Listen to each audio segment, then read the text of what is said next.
போனா வெளியே. கடை பக்கத்துல வந்தா அவ்வளவுதான். ஏனானோ ஏன்னா ஒரு வெறித்தனமா கொடுத்து வெளியே தள்ளுறீங்க. என்ன பண்ண தெரியுமா? என்ன பண்ணா?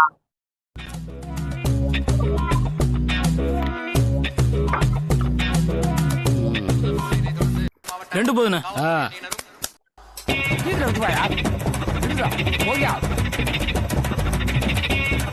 ஒரு ஆஃப்.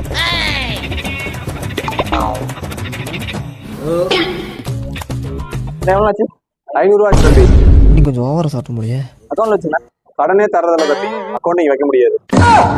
என்னடா இப்படி சொல்றீங்க? வெளியே நீங்க தான் எடுத்து போட்டுக்கிறீங்க. எங்க தம்பி எழுதி போட்டுருக்கு? வாடா படிங்க. அக்கௌண்ட்டுக்கு ஆள் தேவைன்னு போட்டுருக்கு. அதான் அக்கௌண்ட் சொன்னேன். அட மைதா மாவு தலையா, நீ நினைக்கிற அக்கௌண்ட் இல்லடா அது. கணக்கு பாப்பாங்களடா, அந்த அக்கௌண்ட்டுக்கு ஆள் தேவைன்னு எழுதி போட்டுருக்குடா. பண்ண